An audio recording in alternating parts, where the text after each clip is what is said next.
దేవుని నామానికి మరొకసారి ఈ రాత్రికాల సమయంలో మనందరి ద్వారా మహిమ కలిగినట్లుగా, మనందరి ద్వారా దేవుడు గణపరచబడినట్లుగా ఈ రాత్రి చదవబడిన వాక్య భాగంలో నుండి కొన్ని విషయాలు చాలా క్లుప్తంగా దేవుని వాక్యాన్ని మీకు అందించి నాకు ఇవ్వబడిన ఈ సమయంలో మనందరికీ ఆశీర్వాదకరంగా మేలుకరంగా ఉన్నట్లుగా పరిశుద్ధాత్మ సహాయంతో ఈ మాటలు ఆలోచన చేద్దండి. అపోస్తలుడైన పౌలు కొరింథీయులకు రాసిన ఈ పత్రికలో 5వ అధ్యాయంలో చాలా శ్రేష్టమైన విషయాలు మనకు జ్ఞాపకం చేస్తూ 5వ అధ్యాయం ముగింపుకు వచ్చేసరికి 5వ అధ్యాయం 17వ వచనంలో మరొకసారి చూద్దండి. కాగా ఎవడైనను క్రీస్తునందున్న ఎడల వాడు నూతన సృష్టి. అపోస్తలుడైన పౌలుకి కొన్ని చాలా ఫేవరెట్ వర్డ్స్ బైబిల్లో కనిపిస్తూ ఉంటాయి. వాటిల్లో ఒక మాట దేర్ఫోర్, కాగా, కావున, కాబట్టి అనే మాట చాలా ఇష్టమైన మాట. మొన్న మధ్యకాలంలో నేను ఒక సేవకుని మెసేజ్ వింటూ ఉంటుండగా ఎఫెసీయులకు రాసిన పత్రిక మీద కామెంటరీ వింటూ ఉన్నా. ఆ వ్యక్తి, ఆ దైవ సేవకుడు చాలా విషయాలు చెప్తున్నాను అనుకున్నాను. దేర్ ఫోర్ అనే మాట మీద సుమారుగా 2 గంటలు ప్రసంగం చేశారు. Only the word therefore. ఈరోజు దేవుని వాక్యంలో ఏ చిన్న పదమైనా అది చాలా శ్రేష్టమైందే. అలాగా కాగా అనే మాట కొరింథీయులకు రాసిన 2వ పత్రికలో మీకు అవకాశం ఉంటే తర్వాత చూడండి. అది అంతకుముందు ఏదైతే ఆ దైవ సేవకుడు స్టేట్మెంట్ ఇచ్చాడో, అంతకుముందు ఏదైతే సంఘానికి బోధించాలని ఆశపడ్డాడో దాన్ని మరలా నొక్కి ఒక్కారించి చెప్పడానికి, దాని వ్యత్యాసాన్ని చూపించడానికి కాగా అనే మాట ఎక్కువసార్లు వాడటం జరిగింది.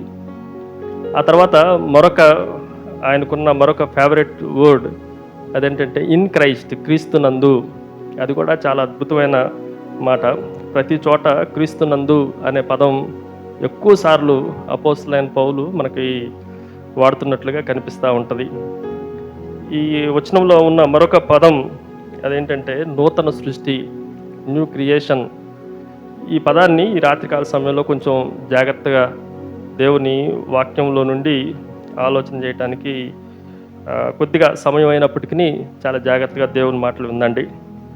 దేవుని వాక్యంలో ఈ కొరింథీయులకు రాసిన పత్రికలో దేవుని వాగ్దానాలన్నీ యేసుక్రీస్తునందు అవన్నీ అవునన్నట్టుగానే ఉన్నాయి, ఆమేన్ అన్నట్లుగా ఉన్నాయి అని ఇదే పత్రిక 1వ అధ్యాయం 20వ వచనంలో మనం చదువుతాం. 1వ అధ్యాయం 20వ వచనంలో దేవుని వాగ్దానములు ఎన్నైనను అన్నీయు క్రీస్తునందు అవునన్నట్టుగానే ఉన్నవి గనుక మన ద్వారా దేవునికి మహిమ కలుగునట్టుగా ఆయన వలన నిశ్చయములై ఉన్నవి. 2వ పాదపీఠికలో ఆమేన్ అని ఉన్నవి అనే మాట రాయబడతా వచ్చింది. దేవుని వాగ్దానాలు ఎన్నైతే ఉన్నాయో ఆ వాగ్దానాలన్నీ యేసుక్రీస్తునందు అవును, ఎస్, ఆమెన్ అన్నట్లుగానే ఉన్నాయి. ఇప్పుడు మనం చదువుకున్న ఈ భాగంలో కూడా దేవుడు మనకు ఒక వాగ్దానాన్ని ఇచ్చారు. ఏంటి ఆ వాగ్దానం అంటే, క్రీస్తునందున్న మనకు, క్రీస్తు యేసునందు ఉన్న ఎడల వాళ్ళు ఎవరైనా సరే, ఎనీవన్, ఎవరైనా సరే వారు ప్రభువునందు ఉంటే వారు నూతన సృష్టి, పాతవి గతించను, పాతవి లేవు, పాతవి గానవే, పాతవి స్టాప్డ్, సమస్తము క్రొత్తవాయును. ఇంకా మిగిలిన మన జీవితము అది దేవునికి ఫలభరితంగా నూతనత్వాన్ని కలిగి ఉండాలి అని మనకి జ్ఞాపకం చేసే మాట. ఈ రాత్రికాల సమయంలో కొన్ని విషయాలు దేవుని వాక్యంలో నుండి మనం చాలా జాగ్రత్తగా ఆలోచన చేద్దండి. బైబిల్లో 2 గ్రేట్ ప్రీచర్స్ ఉన్నారు. బైబిల్లో పాత నిబంధనలో ద గ్రేటెస్ట్ ప్రీచర్ ఒక ఆయన ఉన్నాడు, క్రొత్త నిబంధనలో ఇంకా గ్రేటెస్ట్ ప్రీచర్ మరొక ఆయన ఉన్నాడు. పాత నిబంధనలో ఉన్న గొప్ప ప్రసంగికుడు ఎవరు అని అంటే సొలొమోనే. సొలొమోను, ఆయన పుస్తకానికి ఒక టైటిల్ ఇవ్వబడింది, ప్రసంగి అని. ప్రసంగి అంటే అర్థం ఏంటంటే ప్రీచర్. కొన్ని ట్రాన్స్లేషన్స్లో టీచర్ అని రాయబడింది. GNT గుడ్ న్యూస్ ట్రాన్స్లేషన్లో అది ఫిలాసఫర్ అని రాయబడింది. ఆయన ఒక తత్వవేత్తగా సొలొమోను రాసిన మాటలు మనం గ్రహించాలి. కొత్త నిబంధనలో కూడా ఒక మంచి ప్రీచర్ని మనం చూడొచ్చు. ఆయన అపోస్తులైన పౌలు. వీరిద్దరిని కొంచెం చాలా జాగ్రత్తగా ఈ రాత్రి ఆలోచన చేద్దండి. వీరిద్దరు మాటలు ఎలాగ ఉన్నాయో ఈ రాత్రి మనం దేవుని వాక్యంలో నుండి ఆలోచన చేయడానికి ప్రయత్నం చేద్దండి. కాగా క్రీస్తు యేసునందున్న ఎడల వాడు నూతన సృష్టి అని రాయబడతా వచ్చింది. ఇది చెప్పిన వ్యక్తి ఎవరు అని మనం ఆలోచన చేస్తే ఈ చెప్పిన వ్యక్తి అపోస్తులైన పౌలు. There is a newness in our life. మన జీవితంలో క్రొత్తదనాన్ని, నూతనత్వాన్ని దేవుడు కోరుతా ఉన్నాడు. ఎప్పుడు చూసినా తెలుగులో ఒక సామెత ఉంది, ఎప్పుడు చూసినా పాత పాటలే, పాత జీవితమే, పాడిందే పాడరా పాసిపల్లా దాసుడా అన్నట్లుగా కొంతమంది జీవితాలు ఎక్కడేసిన గొంగలి అక్కడే. కొంతమంది జీవితాలు ఎదుగు బొదుగు మనకు కనిపించదు. కానీ దేవుని వాక్యంలో మనం ఆలోచన చేస్తే అపోస్తులైన పౌలు మనకి జ్ఞాపకం చేసే మాట, మనము నూతన సృష్టి, క్రీస్తు యేసునందున్న ఎడల మనము నూతన సృష్టి. న్యూనెస్ అనే మాట దేవుని వాక్యంలో చాలా శ్రేష్టమైన మాట. అయితే గ్రీక్ భాషలో దాన్ని 2 పదాలు వాడారు. ఆ పదాలు నేను చెప్పను కానీ వాటి అర్థాన్ని మీకు జ్ఞాపకం చేస్తాను. ఒక పదం ఏంటి అని అంటే టైంను బట్టి, సమయాన్ని బట్టి అది క్రొత్తది అని జ్ఞాపకం చేయటం. మరొకటి అది క్వాలిటీని బట్టి, దానికి ఉన్న బ్రాండ్ని బట్టి అది నూతనమైనది అని జ్ఞాపకం చేయటం.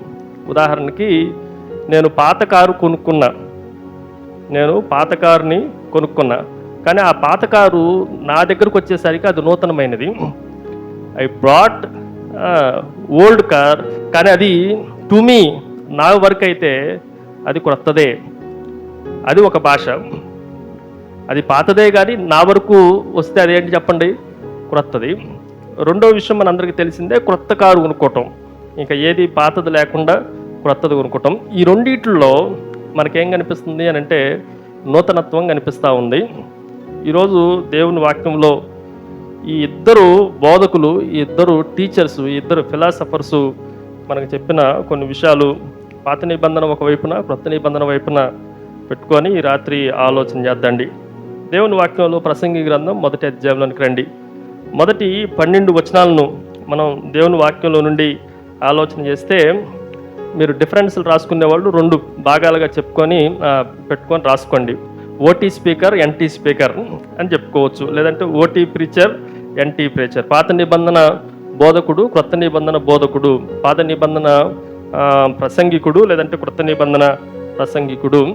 పాత నిబంధన తత్వవేత్త, క్రొత్త నిబంధన తత్వవేత్త. వీళ్ళు చెప్పిన మాటలు కొంచెం జాగ్రత్తగా ఈ రాత్రి ఆలోచన చేద్దండి. వీరిరువురిని మనము ఆలోచన చేస్తే, పాత నిబంధనలో ఒక మంచి ప్రీచర్గా ఉన్న, అసలు ఆయన ప్రీచరు, ఆయన ఒక ప్రసంగికుడు అని ఒక పుస్తకం రాస్తే, ఆ పుస్తకము మానవ వాళ్ళకి చాలా సందర్భాల్లో అర్థం కాకపోయింది. ఇంకా చెప్పాలంటే అర్థం చేసుకోలేకపోయారు. ఇంకొంచెం గట్టిగా చెప్పాలంటే మిస్అండర్స్టాండింగే ఎక్కువ సార్లు ఆ పుస్తకం మీద జరుగుతూ వచ్చింది. మనం ప్రసంగి గ్రంథం 1వ అధ్యాయంలో కొన్ని వచనాలు డైరెక్ట్గా చదివేస్తాను. చాలా జాగ్రత్తగా దేవుని వాక్యంలో నుండి ఆలోచన చేద్దండి. ప్రసంగి గ్రంథం 1వ అధ్యాయం, ప్రసంగి గ్రంథం 1వ అధ్యాయం 1వ వచనం ఒకసారి చదువుదండి. దావీదు కుమారుడును యెరూషలేములో రాజునై ఉండిన ప్రసంగి పలికిన మాటలు. ప్రసంగి అంటే అర్థం ఏంటి చెప్పండి? ఏమని చెప్పాను? ఆయన ఒక బోధకుడు, ప్రసంగికుడు అని మనం ఆలోచన చేయొచ్చు.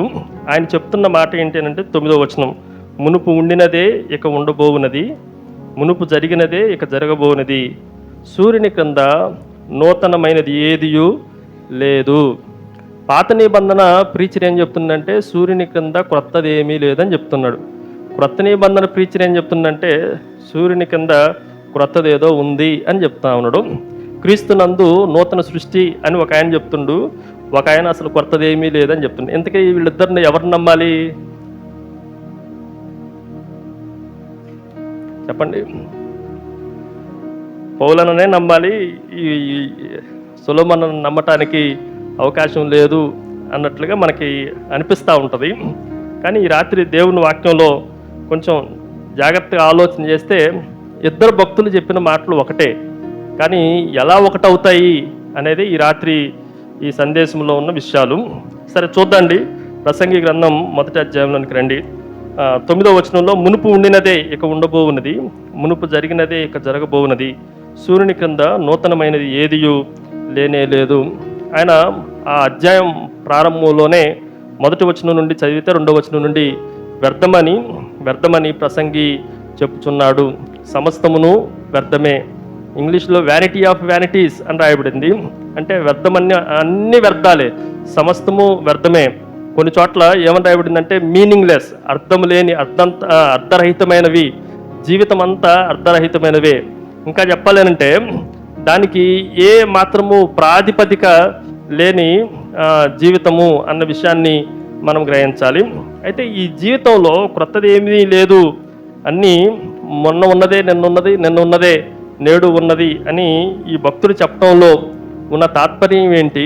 క్రొత్త నిబంధనలో అపోస్తులైన పౌలు ఇప్పుడు నుండి మనము క్రీస్తు యేసునందున్న ఎడల మనము నూతన సృష్టి అని ఆయన చెప్పడానికి ఉన్న విషయాలు ఏంటి? ఇది చాలా సందర్భాల్లో మిస్అండర్స్టాండింగ్ చేయబడిన వాక్య భాగం. క్రొత్త నిబంధనలో అపోస్తులైన పౌలు చెప్పిన వాక్యం చాలా క్లియర్ అండర్స్టాండింగ్, చాలా సుస్పష్టంగా అర్థం చేయబడిన మాటలుగా మనకు అర్థమవుతూ ఉంటాయి. ఇప్పటి నుండి క్రీస్తునందున్న వారికి ఏ శిక్షా విధి లేదని చెప్పినా, క్రీస్తునందున్న ఎడల మనము నూతన సృష్టి అని చెప్పినా, పాతవి పోయాయి మనమంతా క్రొత్తవ్వాలి అని చెప్పిన చాలా స్పష్టంగా మనకు అర్థమయ్యే మాటలు. కానీ కీర్తనాకారుడు అనేక కీర్తనలు రాసినవాడు, అనేక ప్రసంగాలు చేసినవాడు, అనేక శాస్త్రాలు చదివినవాడు, ఒక మాటలో చెప్పాలంటే ఈయన ముందు కానీ ఈయన వెనక కానీ ఈయనంత జ్ఞానము కలిగిన వాడు ఎవడూ లేడు అని చెప్పబడిన ఈ ప్రసంగి దావీదు కుమారుడిగా పిలువబడుతున్న సొలొమోను మాత్రం మనకి చాలా అర్థమయ్యే భాషలోనే రాశాడు, కానీ మనం అర్థం చేసుకునే విషయాల్లో చాలా తప్పిపోతూ ఉన్నాం. కొన్ని మాటలు మీకు జ్ఞాపకం చేస్తాను. ఈ మొదటి 2-3 అధ్యాయాలు మీరు చదివితే ఆయన వ్యర్థము అని ఆయన ట్రై చేశాడు. చాలామంది ట్రై చేసిన వాళ్ళ గురించి ఆయన అధ్యయనం చేశాడు. అధ్యయనం చేసి ఆయన చెప్తున్న మాటలు కొంచెం చాలా జాగ్రత్తగా ఆలోచన చేస్తే ఏమేమి ట్రై చేసి ఆయన వ్యర్థము అని చెప్తున్నాడో ఇంగ్లీష్లో వరుసగా W అక్షరాల మీద మీకు జ్ఞాపకం చేస్తాను. చాలా జాగ్రత్తగా దేవుని వాక్యాన్ని రాసుకోండి. సో మొదటిది, ఆయన వైన్, ద్రాక్షారసాన్ని, మందుని, మద్యాన్ని బాగా ప్రయత్నం చేశాడు. చాలా బాగా తాగితే చాలా సంతోషంగా ఉండొచ్చు, చాలా బాగా త్రాగితే నా ద్రాక్షారసం నా ఇష్టానుసారం, నేను రాజుని, చాలా తాగొచ్చు, చాలా ఉండొచ్చు, జీవితము లైఫ్ అంటే ఇదే అనుకొని మద్యం మీద లేదంటే ద్రాక్షారసం మీద ఆయన జీవితం అంతా చాలా కాన్సన్ట్రేషన్ చేశాడు, చాలా కేంద్రీకరించాడు. అదంతా ట్రై చేసిన తర్వాత ఆయన చెప్తున్న స్టేట్మెంట్ ఏంటంటే, వైన్ అంతా వ్యర్థము, ఇది పనికి మాలింది, దీనివల్ల ఉపయోగం లేనే లేదు, ఇది మనల్ని పాడు చేసేది, దీనివల్ల బాగుపడిన వాడు ఒక్కడు కూడా లేనే లేదు. ఆయన చెప్తూ వ్యర్థము, ద్రాక్షారసము వ్యర్థము, మద్యము వ్యర్థము అని ఆయన మనకి జ్ఞాపకం చేస్తూ ఉన్నాడు. 2వ W జ్ఞాపకం చేస్తా, దేర్ ఈజ్ ఏ ఉమెన్, స్త్రీ లేదు అనంటే చాలామంది పత్నులు ఉన్నారు, ఉపపత్నులు ఉన్నారు, చాలామంది వైఫ్స్ ఉన్నారు. ఇది ఉమెన్ అని రాసిన, వైఫ్ అని రాసుకున్న 2 Wసే. చాలామంది అమ్మాయిలను, స్త్రీలను ఈయన రుచి చూచాడు. ఇందులో చాలా సంతోషం ఉంది, చాలా జీవితం అంటే ఇదే, జీవితం పరమార్థం అంటే ఇదే అనుకొని సుమారుగా 1000 మందిని ఆయన రుచి చూస్తే లాస్ట్లో ఇచ్చిన స్టేట్మెంట్ ఏంటంటే, స్త్రీ కూడా వ్యర్థమే. అసలు మనకు అర్థం కాకుండా మనల్ని ఇంకా చెప్పాలంటే ఇలా చిక్కులు పెట్టి మనల్ని చంపేది ఎవరు అనంటే స్త్రీనే. జాగ్రత్త, స్త్రీ ఏంటి చెప్పండి, వ్యర్థమే. పెళ్లి చేసుకోవద్దు రాహుల్, అప్పుడే వ్యర్థమే, సమస్తము వ్యర్థమే అని చెప్తూ రెండోది ఏం చెప్పింది చెప్పండి, ఉమెన్ కూడా వ్యర్థమే అని మనకి జ్ఞాపకం చేస్తూ ఉన్నాడు. ఆ తర్వాత ఇంకొంచెం ఆయన్ని పరిశీలనాత్మకంగా ఆలోచన చేస్తే మూడోది విజ్డమ్, జ్ఞానము కూడా వ్యర్థమే. ఈ చాలా సందర్భాల్లో ఆయన ఎన్నో విషయాలు, ఎంతో జ్ఞానము, ఎంతో వివేకము, ఎంతో అభ్యాసం చేసినవాడు, ఎన్నో విద్యలు చదివినవాడు. అందుకే మొదటి అధ్యాయం చివరి వచనంలో రాయబడింది, విస్తారమైన జ్ఞానాభ్యాసము చేత విస్తారమైన దుఃఖము కలుగును, అధిక విద్య సంపాదించిన వానికి అధిక శోకము కలుగును. చాలా సందర్భాల్లో మంచి ట్రై చేస్తూ ఉన్నాడు, ఒక శాస్త్రం అయిపోయింది ఇంకో శాస్త్రం చదివాడు, ఇలా ఎన్నో ఎన్నో విద్యలు అభ్యసించాడు. చివరికి ఏమని చెప్తుందంటే చదువుకుంటాం వ్యర్థము. అలానే ఇప్పుడు చదువుకునే పిల్లలు సొలొమోను చెప్పిండని వెళ్ళమాకండి, ఆ తర్వాత కూడా కొన్ని ఉన్నాయి, అన్నీ వినాలి. కొంతమంది మొదటి అధ్యాయం రెండో అధ్యాయం చదువుకొని మొత్తం లైఫ్ అంతా వేస్ట్ అని సొలొమోనే చెప్పిండు, నేనేం చదవను, నేనేం తిన్ను, నేనేం తిరగను అనుకొని జీవితాన్ని వ్యర్థం చేసుకోవద్దు. ఆ వ్యర్థము వేరు, ఇప్పుడు జీవితం యొక్క పరమార్థము వేరు. ఆ విషయాలు మనం గ్రహించాలి. మొదటిది వైన్ ట్రై చేశాడు, వైన్లో ఏం లేదు చెప్పండి, సంతోషం లేదు, అది వ్యర్థమని డిక్లేర్ చేశాడు. రెండోది ఉమెన్ ట్రై చేశాడు, ఉమెన్లో సంతోషం లేదని, ఉమెన్ పనికిరాదు వ్యర్థము అని దాన్ని కూడా డిక్లేర్ చేశాడు. మూడోది విజ్డమ్, జ్ఞానము సంపాదించి ఆయనకన్నా ముందు కానీ ఆయన తర్వాత కానీ అంత జ్ఞానము లేకపోయినా ఈయన ఎందుకో ఇంకా ఎక్కువ చదివిండు. మరి దేవుడే వాగ్దానం చేసిండు, నీ ముందు తరాల్లో కానీ నీ తర్వాత కానీ నీలాంటి జ్ఞానం కలిగిన వాడు ఉండను అని అన్నా కూడా ఇంకా చాలా ఎక్కువ అభ్యాసం చేశాడు. విజ్డమ్ కూడా వ్యర్థము అని డిక్లేర్ చేస్తూ వచ్చాడు. నాలుగోది ఆయన వెల్త్, ఆయనకున్న ఆస్తి సంపద, ఆయనకున్న సంపద అంతా చవి చూశాడు, ఎంతో సంపాదించాడు. ఆయనకున్న ఆ మందిరాన్ని కట్టడానికి వాడిన బంగారం కానీ వాటిని మనం ఆలోచన చేస్తే ఇనుము తోచటానికి సరిపోలేదు, ఐరన్ వాళ్ళు కొలవలేదు. ఈరోజు మన మందిరాలకి ఐరన్ చాలా సింపుల్గా 1 టన్ను 2 టన్ను 3 టన్నులని కొలవగలుగుతున్నాం. సొలొమోను సంపాద్యాన్ని మనం ఆలోచన చేస్తే, ఆయన సంపదని ఆలోచన చేస్తే, ఆయనకున్న ఆస్తిని లెక్క పెడితే, ఆయనకున్న వెల్త్ అంతటిని గణిస్తే, అది కూడా చివరికి ఏమని స్టేట్మెంట్ ఇచ్చాడంటే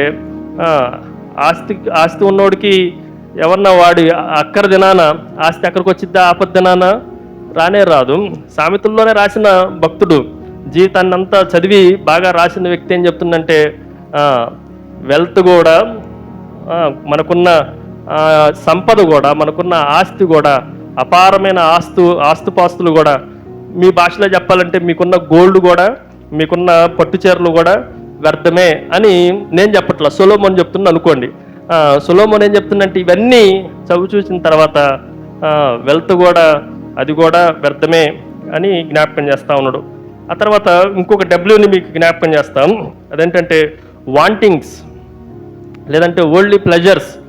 ఈ భౌతిక సంబంధమైన లోక సంబంధమైన కోరికలు, ఇచ్చలు, ఇంకా అది కావాలి ఇది కావాలి, మన కంటికి ఏది ఆనదో, ఏది తృప్తి పొందదు. ఆ వచనాలు కూడా చాలా రాయబడతా వచ్చినాయి. చూడండి, 2వ అధ్యాయం 4వ వచనం నుండి మనం చదివితే, నేను గొప్ప పనులు చేయబోనుకున్నాను, నా కొరకు ఇండ్లు కట్టించుకుంటుని, ద్రాక్ష తోటలు నాటించుకుంటుని, నా కొరకు తోటలను శృంగారవనములు వేయించుకొని వాటిలో సకల విధమైన ఫలవృక్షములు నాటించి తిని, వృక్షముల నారుమళ్ళకు నీరు పెట్టుటకై నేను చెరువులను త్రవ్వించుకుంటుని, పనివారిని పనికత్తెలను సంపాదించుకుంటుని, నా ఇంట పుట్టిన దాసులు నాకుండ్రి, యెరూషలేమునందు నాకు ముందుండిన వారందరికంటే ఎక్కువ పశులు మందలను, గొర్రె మేకల మందలను బహు విస్తారముగా ఉండెను. కనిపిస్తుందండి 10వ వచనంలో, నా కన్నులు ఆశించిన వాటిలో దేనిని అవి చూడకుండా నేను అభ్యంతరం చేయలేదు. 8వ వచనంలో కింద మాటలో రాయబడింది, నేను గాయకురాండ్రులను మనుషులు ఇచ్చేయించు సంపదలను సంపాదించుకొని బహుమంది ఉత్పత్తులను ఉంచుకుంటుని. ఎన్ని కోరికలు ఉన్నాయో, ఎన్ని డిజైర్స్ ఉన్నాయో, ఎన్ని వరల్డ్లీ ప్లెజర్స్ ఉన్నాయో. ఆయన చుట్టూ ఏమున్నాయి చెప్పండి, మంచి ఇళ్ళు ఉన్నాయి, ఇంటి లోపల చాలా అలంకారాలు ఉన్నాయి, పాటలు పాడే అమ్మాయిలు ఉన్నారు, అబ్బాయిలు ఉన్నారు, కావలసినంత సామాగ్రి ఉంది, చాలా వృక్ష తోటలు ఉన్నాయి, ఇంకా చాలా చెరువులు ఉన్నాయి. మీకు నవాపేటలో ఒక చెరువు ఉందేమో, సొలొమోనుకి చాలా చెరువులు ఉన్నాయి. ఇలాంటివన్నీ ఆయన సంపాదించుకొని ఎన్ని వాంటింగ్సో, ఇవేవి చివరికి ఏమని చెప్పాడంటే ఇవన్నీ గాలికి ప్రయాసపడినట్లుగా ఉన్నాయి అని ఆయన ఈ వాంటింగ్స్ అన్నిటినీ, ఈ కోరికలన్నిటినీ ముగించేటప్పుడు ఇవి కూడా వ్యర్థమే అని జ్ఞాపకం చేస్తూ ఉన్నాడు. ఫైనల్లీ మరొక మాట చెప్తాను, అది 6W, it is a works. ఎన్నో పనులు చేశాడు. 2వ అధ్యాయం మనం చదివితే 2వ అధ్యాయం 18వ వచనం నుండి ఆ పనులన్నిటిని గురించి రాయబడింది. సూర్యుని క్రింద నేను ప్రయాసపడి చేసిన పనులన్నిటినీ నా తర్వాత ఉత్సవానికి నేను విడిచిపెట్టవలనని తెలుసుకొని నేను వాటి యందు అసహ్యపడి తిని ఎన్నెన్నో పనులు చేశాడు. చివరికి ఈ పనులన్నీ చేసి ముగింపరు దాని గురించి ఆలోచించి ముగించే రోజున ఏమని స్టేట్మెంట్ ఇచ్చాడంటే, చేసే పనులన్నీ వ్యర్థమే. మీకు అర్థమవుతుందా? భూమి కింద సూర్యుని కింద ఉన్న ఎన్నో విషయాలు ఆయన చవి చూసి మనకు చెప్పిన మాట ఏంటంటే, ఇప్పుడు చెప్పండి, 1వ అధ్యాయం 9వ వచనం ప్రకారం, మునుపు ఉండినదే ఇక ఉండబోవున్నది, మునుపు జరిగినదే ఇక జరగబోతున్నది, సూర్యుని క్రింద నూతనమైనది ఏదియూ లేదు. ఆయన ద్రాక్షారసమును ఆయన ప్రయత్నం చేశాడు. రెండవది స్త్రీలను ప్రయత్నం చేశాడు. మూడవది జ్ఞానమును ప్రయత్నం చేశాడు. నాలుగవది సంపాద్యమును, ఆస్తిని ఆయన ప్రయత్నం చేశాడు. ఆ తర్వాత లోకంలో ఉన్న కోరికలన్నిటినీ ఆయన ప్రయత్నం చేశాడు. అన్నిటినీ నెరవేర్చుకున్నాడు. కావలసిన పనులన్నిటినీ చేశాడు, అన్నిటినీ నెరవేర్చుకున్నాడు. కానీ చివరికి ఆయన ఇచ్చిన స్టేట్మెంట్ ఏంటి, ఆయన ఇచ్చిన ఫలితార్థం ఏంటి అని మనం ఆలోచన చేస్తే, ఇందు మూలముగా నాకు లభించిన ఫలితార్థం ఏంటి అని రాస్తూ ఇవన్నీ వ్యర్థము అనే మాట రాయబడతా ఉంది. సుమారుగా ప్రసంగి గ్రంథంలో 32 సార్లు వ్యర్థము అనే మాట రాయబడింది. ఇంగ్లీష్లో వ్యానిటీ అని రాశారు, ఎంటీ అని రాశారు, మీనింగ్లెస్ అని రాశారు, యూజ్లెస్ అని రాశారు. చాలా పదాలు రాయబడతా వచ్చినాయి. వీటిలన్నిటినీ మనం కంక్లూడ్ చేస్తే సూర్యుని క్రింద ఉన్న సమస్తమును వ్యర్థమే. ఎందుకు ఈ పాత నిబంధన ప్రీచరు ఇంత పెద్ద స్టేట్మెంట్ ఇవ్వాల్సి వచ్చింది అని మనం ఆలోచన చేస్తే, సూర్యుని క్రింద ఉన్న సమస్తమును వ్యర్థము అనే మాట రాయబడతా వచ్చింది. ఇప్పుడు కొంచెం చాలా జాగ్రత్తగా ఆలోచన చేద్దండి. వీటిలన్నిటినీ ట్రై చేసిన ఒక వ్యక్తిగా, వీటిలన్నిటినీ ప్రయత్నం చేసిన ఒక వ్యక్తిగా ఆయన స్వయ అనుభవంలో నుండి, వ్యక్తిగతమైన అనుభవాల్లో నుండి ఆయన ఏం చెప్తున్న మాటలు ఏంటి అని అంటే, ఇవన్నీ నేను చేశాను, వీటిలన్నిటి ఫలితము వ్యర్థమే అని చెప్పాడు. కొత్త నిబంధనలో అపోస్తలుడైన పౌలు చెప్పిన మాట ఏంటి చెప్పండి?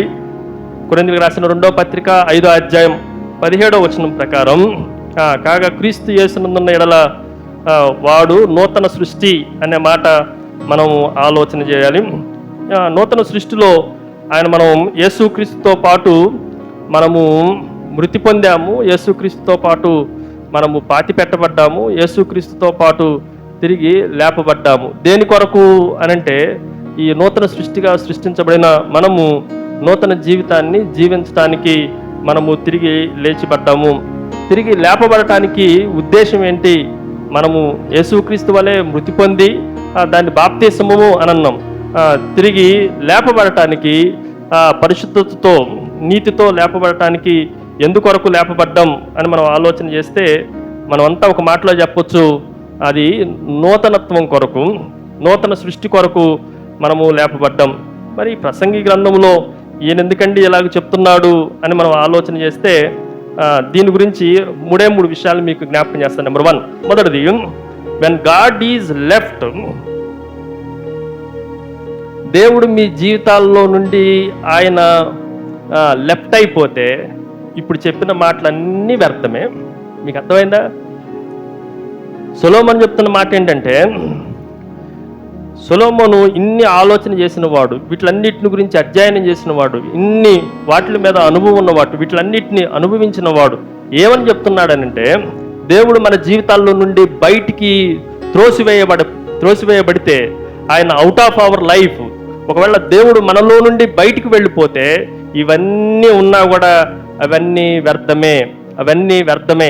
ఇప్పుడు ఈయన చెప్తున్న మాటలు వ్యర్థము ఎప్పుడవుతున్నాయి అనంటే, దేవుడు మన జీవితానికి వెలుపల ఉంటే వ్యర్థము.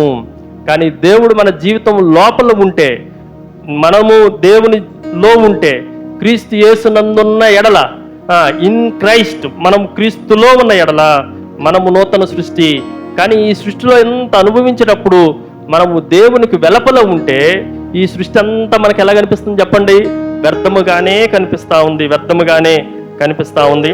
అంత మాత్రమే కాదు, మరొక మాటను మీకు జ్ఞాపకం చేస్తా. సూర్యుని పైన 2వ విషయాన్ని మీకు జ్ఞాపకం చేస్తున్నా. మొదటిది, మనమంతా దేవునికి అవుట్ ఆఫ్ కంట్రోల్లో, దేవుని స్వాధీనంలో లేకుండా, దేవునికి వేరుగా, దేవుని నుండి దూరముగా, దేవుడు మన జీవితాల్లో నుండి దేవుణ్ణే వెలివేస్తే మన జీవితాలు ఎలా ఉంటాయి అనంటే వ్యర్థముగా ఉంటాయి. నువ్వు చేసే ప్రయత్నాలన్నీ వ్యర్థంగా ఉంటాయి. నువ్వు ఏది ప్రయత్నం చేసినా, అది స్త్రీయే కానీ, వ్యవస్థే కానీ, వ్యవసాయమే కానీ, ఆస్తే కానీ, సంపాద్యమే కానీ, ఏదైనా ఏదైనా ఏదైనా భూమి మీద ఉన్న ప్రతిదీ నీకు వ్యర్థమే వ్యర్థమే వ్యర్థమే. రెండోది, ఇక్కడ అన్ని చోట్ల ప్రసంగి గ్రంథంలో మనకు కనిపించిన ప్రతి చోట ఏమని రాయబడిందంటే సూర్యుని క్రింద సూర్యుని క్రింద సూర్యుని క్రింద అని రాయబడతా వచ్చింది. సూర్యుని క్రింద మనము సూర్యుని పైన మనల్ని పరిపాలించేది ఎవరో వారిని మర్చిపోతే అప్పుడు ఈ లోకములో చేసే ప్రయత్నాలన్నీ ఏంటి చెప్పండి? వ్యర్థమే. మనమంతా ఎక్కడ ఆలోచన చేస్తున్నాము అనంటే సూర్యుని క్రింద జరుగుతున్నదాన్ని ఆలోచన చేస్తాము. సూర్యుని పైన ఏదో ఉంది, సూర్యుని పైన సూర్యుడిని కూడా కంట్రోల్ చేసేవాడు ఎవడో ఉన్నాడు. సూర్యునితో పాటు సమస్తాన్ని, మన సౌర కుటుంబంలో ఉన్న వాటిని అన్నిటినీ కంట్రోల్ చేసేది ఎవరో ఉన్నారు. ఆ వ్యక్తి ఎవరో మనం ఎరగకపోతే అప్పుడు మన జీవితాలు వ్యర్థమైపోతూ ఉంటాయి. ఒక దేవుని సేవకుడు ఇలాగ చెప్పాడు. 2 విషయాలు ఆయన చెప్పిన మాట ఏంటి అంటే, పాత నిబంధన భక్తుల్ని కొత్త నిబంధన భక్తుల్ని జ్ఞాపకం చేసుకుంటూ, ఈ ఇద్దరు ప్రీచర్స్ని జ్ఞాపకం చేసుకుంటూ ఆయన చెప్పిన మాట ఏంటి అని అంటే, ఒక మాట మీకు జ్ఞాపకం చేస్తాం. Nothing new under the sun, SUN sun. సూర్యుని క్రింద ఏది కొత్తది ఏది లేనే లేదు. కానీ everything new under the SYN sun, ఈ కుమారుని కింద సమస్తము నూతనమైనవే. మీకు అర్థమైందన్నమాట. సూర్యుని కింద SUN సన్ కింద ప్రతీది అది ఏది క్రొత్తదిగా కనిపించదు.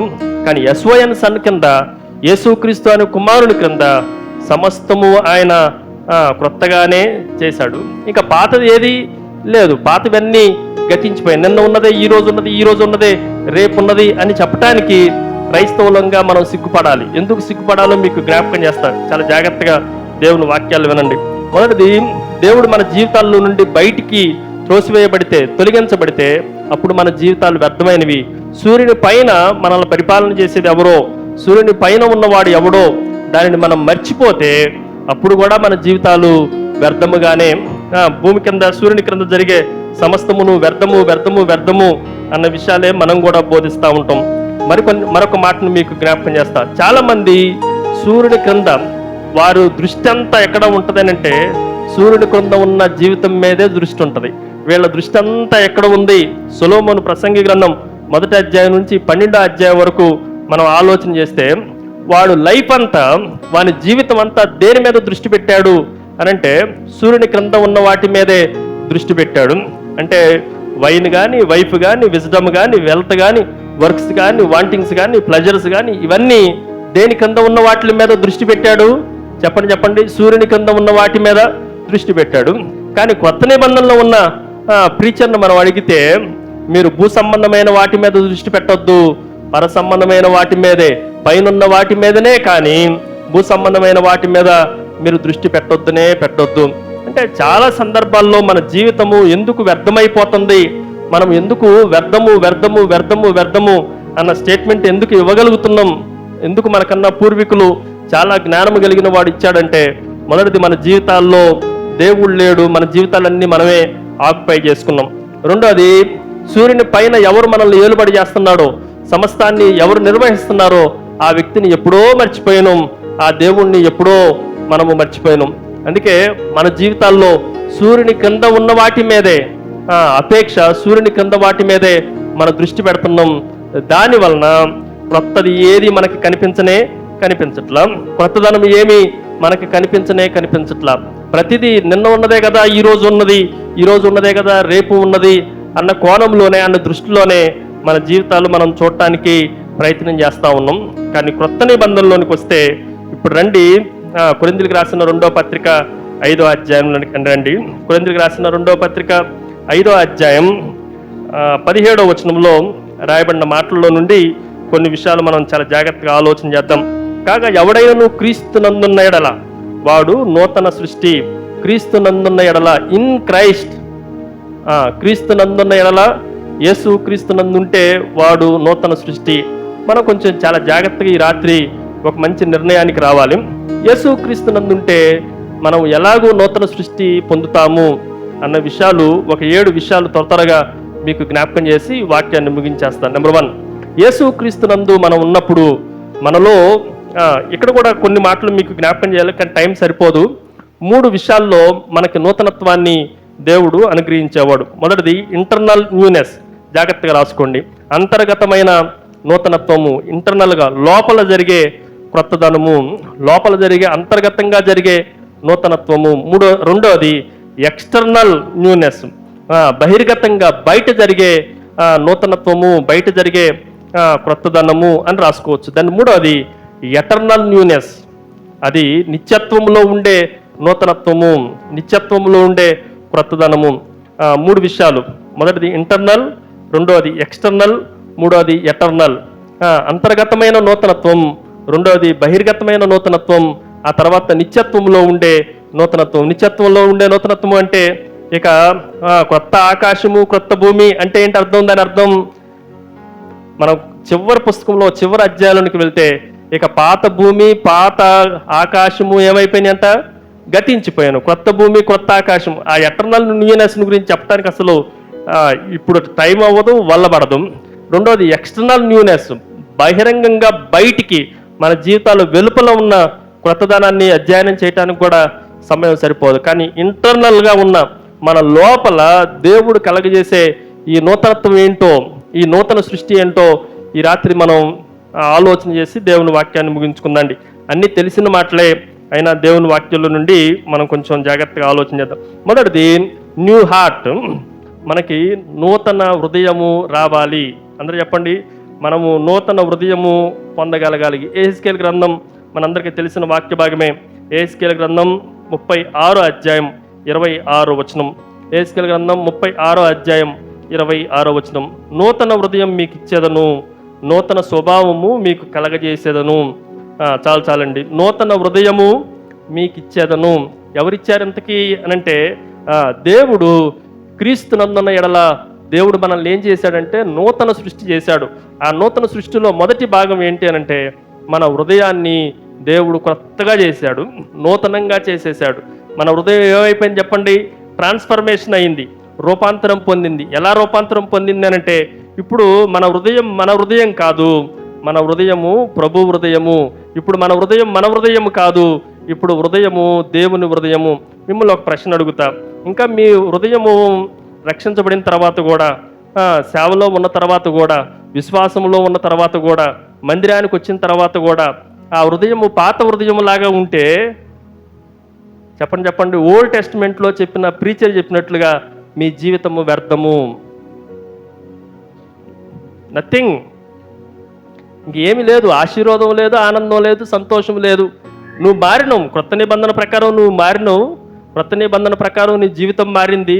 పబ్లిక్గా బాప్తీసం తీసుకున్నావు. నువ్వు చెప్పిన మాట ఏంటంటే నేను క్రీస్తునందు ఉన్నానని చెప్తున్నావు. కానీ హృదయం మార్పు లేకుండా, హృదయంలో ఎటువంటి చేంజెస్ లేకపోతే, హృదయంలో ఎటువంటి క్రొత్తదనం లేకపోతే ఇంకా నువ్వు ఎవరు అంటే ప్రసంగి చెప్పినట్లుగా నీ జీవితము వ్యర్థంగా బ్రతుకుతున్న ఒక వ్యర్థుడివే, ఒక వ్యర్థురాలువే. ఈ మాట చెప్పడానికి నేనేమి సంకోచించట్లా. అందుకే కీర్తనాకారుడు దావీదు భక్తుడు కూడా చెప్తున్న మాట 51వ కీర్తనలో ఆయన చెప్తున్న ఒక మాట చదువుతున్నా చూడండి. కీర్తన గ్రంథం 51వ కీర్తన 10వ వచనం. కీర్తన గ్రంథం 51వ కీర్తన 10వ వచనం. ఆ మధ్యలో నుండి నేను చదువుతున్న, స్థిరమైన మనసును నూతనముగా పుట్టించుము. ఏ మనసు అంటే చెప్పండి? స్థిరమైన మనసు నాకు నూతనంగా పుట్టించాలి.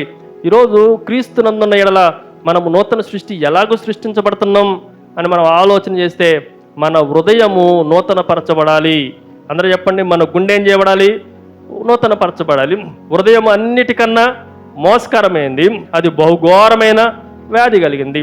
ఈ వ్యాధి ఇంకా ఉంది అనంటే నీ జీవితము సొలొమోను చెప్పినట్లుగా వ్యర్థమే. దానివల్ల ఒక్క ఉపయోగం కూడా లేనే లేదు. క్రీస్తునందున్న ఎడల ఈ హృదయం ఎలా మారాలి అనంటే నూతనముగా మార్చబడాలి. కొంతమంది దేవుని క్రొత్త నిబంధనలో ఆలోచన చేస్తే, క్రొత్త నిబంధనలో ఒక 3 విషయాలు మీకు జ్ఞాపకం చేస్తా. యేసుక్రీస్తు ప్రభు సేవకు వచ్చినప్పుడు ఎన్ని సంవత్సరాల వయసు ఆయనకి? 30 సంవత్సరాల వయసు. ఎన్ని సంవత్సరాలు ఆయన సేవ చేశాడు అని అంటే 3.5 సంవత్సరాలు సేవ చేశాడు. 30 నుండి 33.5 సంవత్సరాల వరకు ఉన్న భాగాన్ని ఒక భాగంగా చెప్తాను. ఆయన వెళ్ళిపోయిన తర్వాత, మరణించి తిరిగి వెళ్ళిపోయిన తర్వాత ఉన్నదంతా ఒక లైఫ్. ఈ 30 సంవత్సరాలకు ముందు చిన్నప్పటి నుండి, పుట్టినప్పటి నుండి, శిశువుగా ఉన్నప్పటి నుండి ఉన్న జీవితం అంతా ఒక భాగం. 3 భాగాలుగా ఆలోచన చేద్దండి.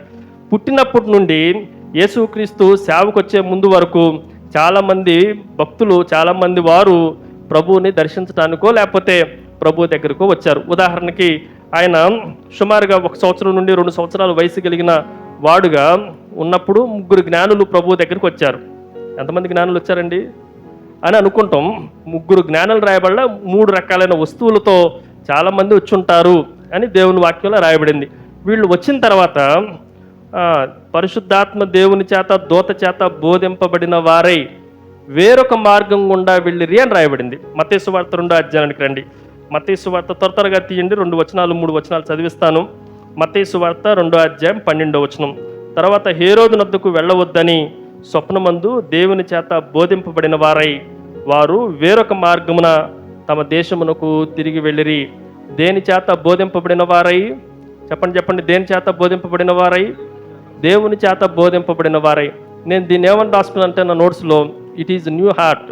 ఇదే క్రొత్త హృదయము, నూతన హృదయము. ఈరోజు మనలాంటి వాడు ఎవడన్నా తప్పిపోయిండు అనుకుంటే జ్ఞానం లేనివాడు తప్పిపోవచ్చు. వీళ్ళు ఏమని రాయబడింది బైబిల్లో? జ్ఞానులు అని రాయబడింది. నేను ఒక మాట మిమ్మల్ని చాలా జాగ్రత్త, జ్ఞానులే తప్పిపోయారండి. మనం తప్పిపోవటంలో ఏం పెద్ద ఆశ్చర్యం ఏమి లేదు. జ్ఞానులు ఏమైపోయారు చెప్పండి? నక్షత్రం ఒక చోటు ఉంటే వీడి జ్ఞానంతో ఎక్కడికో వెళ్ళిపోయిండు, తెప్పలు పడ్డాడు. చివరికి ఎక్కడ పోయిండో తెలుసా? హేరోద్ దగ్గరికి వెళ్ళి సమాచారం చెప్పి ప్రభు ఆ టైంలో ఉన్న 2 సంవత్సరాల వయసులో ఉన్న వాళ్ళందరూ చంపడానికి ఒక కారణం ఎవరయ్యారంటే వీళ్ళే అయ్యారు. అలాంటి జ్ఞానులు కూడా తప్పిపోయారు. కానీ జ్ఞానులు 2 సంవత్సరాల వయసు లోపల ఉన్న యేసుక్రీస్తు దగ్గరకు వచ్చినా కూడా ప్రభు వారికి ఏమి ఇచ్చిందంటే నూతన హృదయాన్ని ఇచ్చిండు. క్రీస్తునందున్న ఎడల వాడు నూతన సృష్టి.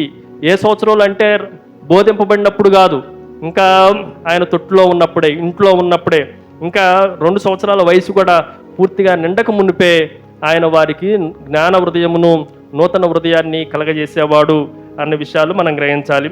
ఆ తర్వాత రక్షింపబడి 30 సంవత్సరాల నుండి 33.5 సంవత్సరాల వరకు ఉన్న ఆ వయసులో ఆయన ఒక ప్రీచర్గా, టీచర్గా, మెస్సయ్యాగా నానా రకాలుగా ఉన్న ఆయన పాత్రలు మనం ఆలోచన చేస్తే ప్రభువు దగ్గరకు వచ్చిన వారందరూ నూతన హృదయాన్ని పొందిన వారే వెళ్ళిపోయారు. ఉదాహరణకి దెయ్యాలు పట్టిన వాళ్ళు వచ్చారు, మళ్ళీ దెయ్యంతోనే వెళ్ళారా ప్రభు దగ్గర నుండి? చెప్పండి ఎలా వెళ్ళారు? దెయ్యం విడవబడింది, వారు నూతనత్వంతో ప్రభు దగ్గర నుండి వెళ్ళారు. రోగాలతో ఉన్న వారు వచ్చారు. అందులో 12 సంవత్సరాల నుంచి రక్తస్రావం కలిగిన స్త్రీ ప్రభు దగ్గరకు వస్తే మరలా రక్తస్రావంతోనే ఇంటికి వెళ్ళిందా అని అంటే లేదు, రక్తస్రావం అక్కడ కట్టడి చేయబడింది. ఆమె నూతనమైన హృదయాన్ని కలిగిందై ప్రభు దగ్గర. చాలామంది పాపాత్మురాళ్ళు వచ్చారు, పాపులు వచ్చారు ప్రభు దగ్గరికి. వాళ్ళు మారు మనసు పొంది హృదయం మార్చుకొని, హృదయం క్రొత్తదనాన్ని పొందుకొని నూతన హృదయముతో ప్రభు దగ్గర నుండి వెళ్ళిపోయారు. ఇలాగ ఈ 30 నుండి 33.5 సంవత్సరాల వయసులో ఉన్న వారిని ఎవరిని ఆలోచన చేసినా వారందరూ ప్రభు దగ్గరికి పాత హృదయంతో వచ్చారు, ప్రభు నుండి క్రొత్త హృదయంతో బయటికి వెళ్ళారు. క్రీస్తునందున ఎడల వాడు నూతన సృష్టి. ఎవడైనను, ఎనీవన్ ఆర్ ఎవ్రీవన్, ప్రతివాడు ప్రభు దగ్గరికి రాగలిగితే ప్రతివాడు నూతన సృష్టిగానే సృష్టించబడతారు. ప్రభు 33.5 సంవత్సరాల తర్వాత సిలువ వేయబడ్డారు, చనిపోయారు, తిరిగి లేచారు, పునరుద్ధానుడిగా ఆయన పరలోకానికి వెళ్ళిన తర్వాత భక్తుల మీద, శిష్యుల మీద ఈ బాధ్యత అంతా పెట్టబడింది. అందులో అపోస్తల కార్యాలన్నీ 2 భాగాలుగా విభజన చేస్తే, మొదటిది అపోస్తులైన పేతురు ద్వారా జరిగిన పరిచర్యల్లో ఒక పరిచర్య మీకు జ్ఞాపకం చేస్తా. నపుంసకుడైన ఒక ఆయన యెరూషలేము పట్టణం నుండి ఆరాధన చేయడానికి వెళ్తున్నప్పుడు యెషయా గ్రంథాన్ని ఏదో చదువుతూ ఉన్నాడు. చివరికి ఆయన పేతురు ద్వారా మాట్లాడిన తర్వాత, ప్రభువుని గురించి తెలుసుకున్న తర్వాత ఆయన బాప్తీసం తీసుకుని వెళ్ళిండా, బాప్తీసం తీసుకోకుండానే వెళ్ళిండా? చెప్పండి. బాప్తీసం తీసుకొనే వెళ్ళాడు. అలాంటి నపుంసకుడు కూడా యేసుక్రీస్తు దగ్గరకు వచ్చిన తర్వాత నూతన హృదయాన్ని కలిగిన వాడై వెళ్ళిపోయాడు. ఇంకొంచెం ముందుకు వెళితే అపోస్తులైన పౌలు ద్వారా జరిగిన పరిచర్యలు, మొదటి 12 అధ్యాయాలు పేతురు ద్వారా జరిగితే 13 నుండి 28 అధ్యాయం వరకు పౌలు ద్వారా జరిగిన పరిచర్యలుగా రాసుకుంటే, పౌలు గారు కూడా ఒకరోజు చెరసాల్లో వేయబడ్డాడు. అందరూ ఖైదీలంతా పారిపోయారు అనుకొని చెరసాల నాయకుడు ఏం చేయబోతుండో చనిపోవటానికి సిద్ధమైపోయాడు. తను తాను సూసైడ్ చేసుకోవటానికి సిద్ధమైతే పౌలు చెప్పిన మాట, పౌలు చెప్పిన వాక్యం, క్రీస్తునందున ఎడల ఏమని చెప్పింది, నీకు ఏ శిక్షా విధి లేదు. అలాంటి వాడు ఆయన మాత్రమే కాదు, కుటుంబం రక్షించబడి బాప్తీసం తీసుకొని ఆనందం కలిగిన వారై, సంతోషం కలిగిన వారై ఉన్నారు అని రాయబడింది. ఆయన శిష్యుడుగా ఉన్న ప్రభు దగ్గరకు వస్తే నూతన హృదయం వచ్చింది. ఆయన సేవ జరిగిస్తున్నప్పుడైనా సరే అనేక మంది ప్రభు దగ్గరకు వస్తే వారికి నూతన హృదయం ఇవ్వబడింది. ఆయన వెళ్ళిపోయిన తర్వాత అపోస్తుల దగ్గరకు వచ్చినా కూడా వారికి క్రీస్తునందు ఉండటం వల్ల క్రొత్త హృదయము, నూతన హృదయము ఆపాదించబడింది. ఇప్పుడు ఒక మాట మిమ్మల్ని అడుగుతా, ఈ నూతన హృదయం మన దగ్గర ఉందా? ఇంకా పాత హృదయమే పనిచేస్తుందా? కొంతమంది పెళ్ళైన స్త్రీల గురించి ఒక మాట చెప్తా, నువ్వు రక్షించబడిన తర్వాత అదే హృదయం ఉంటే అసలు నీకు రక్షణ ఉందో లేదో అన్న డౌట్ అన్న రావాలి. లేదంటే ఇంకా నీ లైఫ్ ఏంటో వ్యర్థం చేసుకుంటున్నావు అన్న ఒక డిక్లరేషన్లోనికి రావాలి. ఇంకా మన బ్రతుకు అలాగే ఉంటే, మన బ్రతుకంతా ఆ పాత జీవితాన్ని కలిగే ఉంటే మన బ్రతుకు వ్యర్థమైపోతుంది. దేవునికి దూరంగా ఉండి హృదయం ప్రభుకి ఇచ్చినని చెప్తున్నాం, కానీ హృదయంలో క్రొత్తదనం ఏమి, తిరిగి పరివర్తన చెందటం, మార్పు చెందటం ఏమీ కనిపించట్లేదు. ఇది మొదటి విషయం, మొదటి మాట. మొదటిది ఏం చెప్పండి? న్యూ హార్ట్, నూతనమైన హృదయము. రెండోది నూతనమైన ఆత్మ, న్యూ స్పిరిట్. మరొక మాటని 1-2 విషయాలు త్వరగా మీకు జ్ఞాపకం చేస్తాను. చూడండి, ఈరోజు ప్రభు ఆత్మ మన ఆత్మలోనికి రావటం, దేవుని ఆత్మ ఎక్కడ సహవాసం చేయటం అనంటే, ఎక్కడ నివసించటం అనంటే మన ఆత్మలో నివసించటం. ఇంకొక మాటలో చెప్పాలి అనంటే, మన ఆత్మలో ప్రభు ఆత్మ నివసించిన తర్వాత, నివసించటానికి ఒప్పుకున్న తర్వాత, మన ఆత్మలోనికి ప్రభు ఆత్మ వచ్చిన తర్వాత దేవుడు దాన్ని ఏం చేశాడంటే సీలు వేశాడు. దాన్ని ఏం చేసింది చెప్పండి? ఎఫెసీయులకు రాసిన పత్రిక 1వ అధ్యాయం 13వ వచనంలో ఇలాగ రాయబడింది. ఎఫెసీయులకు రాసిన పత్రిక 1వ అధ్యాయంలోనికి రండి. ఎఫెసీయులకు రాసిన పత్రిక 1వ అధ్యాయం 13వ వచనం. మీరు సత్యవాక్యమును అనగా మీ రక్షణ సువార్తను విని క్రీస్తునందు విశ్వాసముంచి వాగ్దానము చేయబడిన ఆత్మచేత ముద్రించబడితిరి. 2 రకాలుగా సీల్ అనే మాట వాడతాం. ఒకటి అతికించటం, మనం ఎన్వలప్ కవర్ తీసుకుంటే దాన్ని అతికిస్తాం బయటికి రాకుండా. అలాగే దేవుడు ఎలాగో సీలు వేశాడు అనంటే మన ఆత్మలో నుండి ప్రభు ఆత్మ, దేవుని ఆత్మ బయటికి రాకుండా సీలు వేశాడు. రెండోది అధికారికంగా ఒక ముద్ర వేస్తారు. అది ముద్ర వేయబడింది అనంటే ఇక ఆ ముద్రని ఎవరు, గవర్నమెంటు ఒకవేళ ఈ చర్చి ఆపేయండి అని సీలు వేసి గవర్నమెంట్ వాడు సీల్ వేసింది అనుకోండి, ఎవరన్నా తీయటానికి ఉంటుందా? ఎవడో తీయటానికి లేదు. మన ఆత్మలోనికి దేవుని ఆత్మ చేత వచ్చిన తర్వాత దేవుడు సీలు వేశాడు. ఇక నో వన్ బ్రేక్ ఇట్. ఎవడో దాన్ని తునకలు చేయటానికి కానీ, ఎవడో దాన్ని బ్రేక్ చేయటానికి కానీ అవకాశము లేదు. ఈరోజు ఇక్కడ కూడా ఒక మాట మీకు జ్ఞాపకం చేస్తాం. ప్రభు ఆత్మ అసలు మన ఆత్మలోకి పనిపిస్తుందా? ప్రభు ఆత్మ పనిచేస్తుందా? హలో, ఉన్నారా ఇక్కడ? నూతన హృదయం అన్నా ఏమి అర్థం కాల. ఇప్పుడు న్యూ స్పిరిట్, మన ఆత్మ పనిచేస్తుందా? ప్రభు ఆత్మే పనిచేస్తుందా?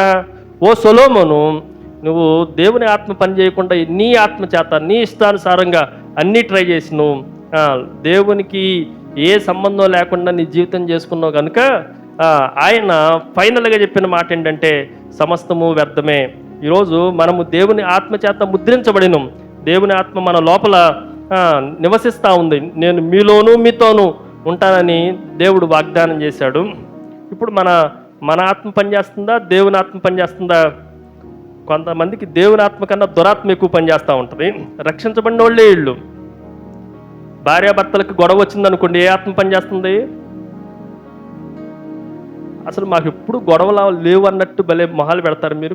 మీకు అసలు మీకు శతకోటి వందనాలు, సహస్రకోటి వందనాలు చెప్పాలి. ఇద్దరుకు సంఘంలో విశ్వాసులైన ఇద్దరుకు గొడవ అయిందనుకోండి, దేవుని ఆత్మ పనిచేస్తుందా? దురాత్మ పనిచేస్తుందా? దురాత్మే పనిచేస్తుంది. ఇది గట్టిగా చెప్పారు. భార్యాభర్తల దగ్గర దురాత్మ లేదు. సహోదరులు మాత్రం ఫిలిప్పీలకు రాసిన పత్రికలో 2 అక్కలను బతిలాడుకుంటుండు.